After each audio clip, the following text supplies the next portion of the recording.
জামুগুৰিহাটৰ টৌভঙা বণিক সন্থাৰ সৌজন্যত শ্ৰী শ্ৰী দুৰ্গা পূজা উদযাপন। অসমৰ বিভিন্ন প্ৰান্তৰ লগতে জামুগুৰিহাটৰ টৌভঙাৰ বণিক সন্থাৰ সৌজন্যত শ্ৰী শ্ৰী দুৰ্গা পূজা আয়োজন কৰা হৈছে। এতিয়া মা দুৰ্গাক আদৰিবলৈ মাজত মাত্ৰ 2টা দিন বাকী, ব্যস্ততা বাঢ়িছে কমিটিসমূহৰ। 1990 চনতে স্থাপন হোৱা পূজাভাগ আজি পৰ্যন্ত উলহ মালহেৰে উদযাপন কৰা হয়। সেয়ে টৌভঙা বণিক সন্থাৰ সভাপতি দেৱ ঘিমৰে আৰু নন্দেশ্বৰ নাথে সকলো ভক্তপ্ৰাণ ৰাইজৰ উপস্থিতি তথা সহায় সহযোগিতা কামনা কৰিছে। প্ৰথমতে আগন্তুক শাৰদীয় শ্ৰী শ্ৰী দুৰ্গা পূজাৰ আন্তৰিক ধন্যবাদ আপোনালোকৰ মিডিয়াক আমি ধন্যবাদ দিছোঁ, শুভেচ্ছা জনাইছোঁ। আৰু আগন্তুক শ্ৰী শ্ৰী দুৰ্গা পূজাৰ শুভেচ্ছাসমূহ টৌভঙা কেন্দ্ৰৰ সমূহ ভক্তপ্ৰাণ ৰাইজক আমি আন্তৰিক শুভেচ্ছা জনাইছোঁ। আমি সৰু অৱস্থাৰ পৰা আমি দেখি আহিছোঁ টৌভঙা কেন্দ্ৰত, এই টৌভঙা কেন্দ্ৰত বিভিন্ন জাতি জনগোষ্ঠীৰ বসবাস আছে। বড়ো, মিচিং, নেপালী, কৈৱত্ৰ ইত্যাদি জাতি জনগোষ্ঠীবিলাক ইয়াত আমি একেলগে মিলনেৰে আমি অনুষ্ঠানভাগ আমি আগবঢ়াই আহিছোঁ, পাতি আহিছোঁ। আৰু এই বছৰো আমি আশা কৰিছোঁ টৌভঙা বণিক সন্থাৰ উদ্যোগত শ্ৰী শ্ৰী দুৰ্গা পূজা উদযাপন আমি লক্ষ্য লৈছোঁ। ইতিমধ্যে প্ৰস্তুতি আমাৰ চলি আছে। পেণ্ডেল ইতিমধ্যে আমাৰ প্ৰায় সম্পূৰ্ণ হ'ব ধৰিছে। আৰু প্ৰতিমা আমি প্ৰত্যেক বছৰেই বালিপৰাৰ পৰা আমি প্ৰতিমা হেৰিৰ পৰা আনো। আৰু ইয়াত বিভিন্ন বৰ্ষত টৌভঙা কেন্দ্ৰৰ এই অঞ্চলৰ ভক্তপ্ৰাণ কোনোবা পৰিয়ালে বছৰত তেখেতসকলে মূৰ্তি দান দিয়ে। আৰু এই বছৰো আমাৰ এই অঞ্চলৰ যুৱ ব্যৱসায়ী লগতে তেখেতৰ পৰিয়াল ফাগুনী মিলি পৰিয়ালে ৰতিকান্ত মিলি যুৱ ব্যৱসায়ী তেখেতৰ পৰিয়ালৰ ফালৰ পৰা এই বৰ্ষত প্ৰতিমা দান কৰিছে। আৰু বাকীখিনি কমিটিয়ে আমি প্ৰস্তুতি আগবঢ়াই লৈ গৈ আছোঁ। আশা কৰোঁ এই 4 দিনীয়া যিখিনি কাৰ্যসূচী, এই কাৰ্যসূচীত কোনো অপায় অমংগল নহয়, কোনো অপ্ৰীতিকৰ পৰিস্থিতি নহয়, সকলোৰে মংগল কামনা কৰিছোঁ। চৰকাৰে যথেষ্ট গাইডলাইন আনি দিছে। চৰকাৰৰ SOP মতে আমি প্ৰত্যেক বছৰে চৰকাৰৰ SOP মতে আমি মানি চলোঁ। চৰকাৰে যিটো SOP পঠিয়ায় সেই SOP মতে আমি কাৰ্যসূচীখিনি আগবঢ়াই গৈ আছোঁ।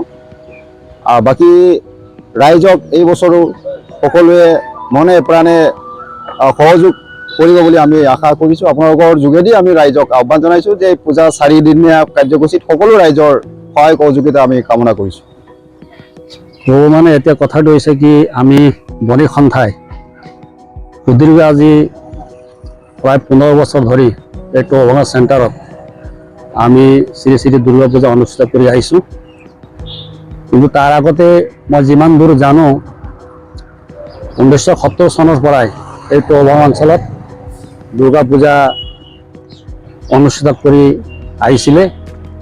কিন্তু সেই সময়ত ময়ো যথেষ্ট বাল্যকাল মোৰ, যদিও সেই পূজাসমূহ দেখিছোঁ। আমাৰ এই পূজাসমূহ হৈছিলে আমাৰ এই বজাৰ ঘৰত, সোমবৰীয়া যিটো বজাৰ ঘৰ, তাতে অনুষ্ঠিত কৰা হৈছিলে। তাৰ পৰৱৰ্তী সময়ত আমি টৌভঙা বণিক সন্থাৰ গঠন হোৱাৰ পিছত সেই বণিক সন্থাৰ উদ্যোগত আমি তাৰ পৰৱৰ্তী পৰ্যায়ত আমি ইয়াতে টৌভঙাতে চেণ্টাৰতে অনুষ্ঠিত কৰিবলৈ আৰম্ভ কৰিছোঁ। গতিকে ইয়াৰ আগতে আমি যিটো দুৰ্গা পূজা পাতিছিলোঁ, মাজতে 2-এটা দুৰ্গা পূজা বাদ দি বাকীখিনি সমস্ত টৌভঙা বণিক সন্থাই আৰম্ভ কৰিছে। আৰু 2-4 বছৰ সময়ত এই যুৱ সংঘ ইয়াতে অনুষ্ঠিত কৰিছে। কিন্তু ধাৰাবাহিকভাৱে 1970 চনৰ পৰা আমাৰ ইয়াতে পূজা অনুষ্ঠিত হৈ আছে। ব্যস্ততা কেনেকুৱা আপোনাৰ? ব্যস্ততা এতিয়া আমাৰ কালেকশ্যন পাতি বৰ্তমান হৈ আছে। পেণ্ডেল ইতিমধ্যে আপোনালোকৰ ইয়াতে দেখিছে, পেণ্ডেলৰ কাম চলি আছে। গতিকে মই আশা ৰাখিছোঁ সমূহ ভক্তপ্ৰেমী ৰাইজক এই টৌভঙা বণিক সন্থাৰ উদ্যোগত যিটো ইয়াতে পূজা মণ্ডপ চলি আছে, তাতে সম্পূৰ্ণ ৰাইজৰ টৌভঙা নবিল লগতে আমাৰ বিলডাঙ্গা মিচিং গাঁৱৰ আমাৰ যুৱক যুৱতীসকল, এই অঞ্চলৰ সমূহ ৰাইজক এই পূজা মণ্ডপত অংশগ্ৰহণ কৰি যাতে এই দুৰ্গা পূজা 3 দিনীয়া কাৰ্যসূচী যিহেতু আমাৰ ইয়াতে অনুষ্ঠিত হ'ব, সেই অনুষ্ঠানত সকলো স্তৰৰ ৰাইজে অংশগ্ৰহণ কৰি এই অনুষ্ঠানটো সাফল্যমণ্ডিত কৰিব বুলি আমি কমিটিৰ ফালৰ পৰা সমূহ ৰাইজক আবেদন জনাইছোঁ।